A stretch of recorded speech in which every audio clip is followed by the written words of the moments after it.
제가 내래 hinjang도 비우러게 해지 젤레가 오빠 그냥 시기 마밍도 까오래 Wow, mo hani hani ke. Why ningai later hai dem yaw Thinking of you, thinking of you.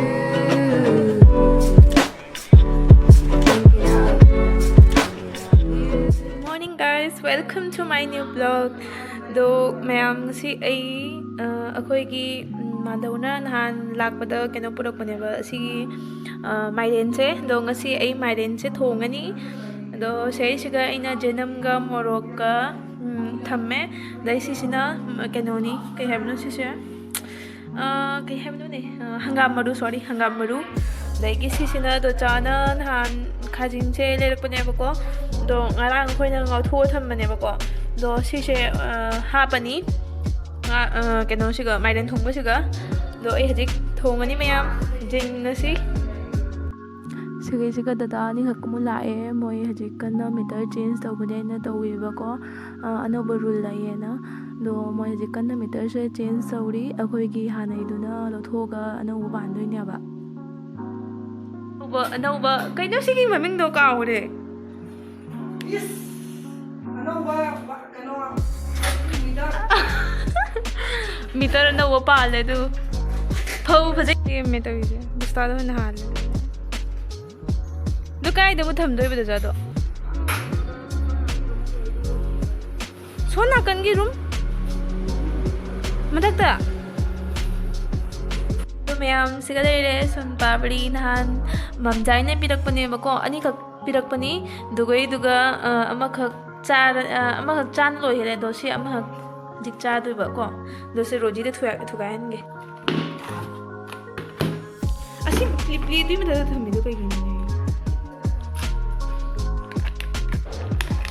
orange flavor gi ne ba ko hawrani bo cha siga le san papri do se je khoi su cha ne jei khara dagi dada oi du su khara jelani bobo su 레기 ngасai hinjang do thongna lore thongbadudi uttre ba ko do siga leire sisina akoi bubok ki chak muni se bubok de chak piuro degi sisina ai ki chak leire sorry sisina ai gi da ai ga roji sisina roji gi natra do ko dik chak cha ni mabuk lam na do ra ko degi sisina do chaga tei su dara ni ga le ba ko moi gi thambiram mani moi di chak cha gi roi hai ko hana charani puklam na sidore do guys ko na mu na rasi bubu hinang na kumain to hi hawla koi bubu seng ngasi masa khara phagalei ne ba ko do mak chak se ha hinjang si jam haw ye bo hawra kumain to hi Wow, mo hani hani ke. why ningai later hai dem yaw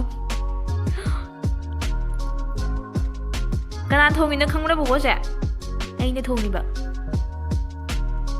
thaja bada don cha ro ne da da oi ki chak ne se thi re moi jing mo pan da dum pi da ne ba ko do se ga le hinjang do pi ura ge ji chet la Thinking of you, thinking of you.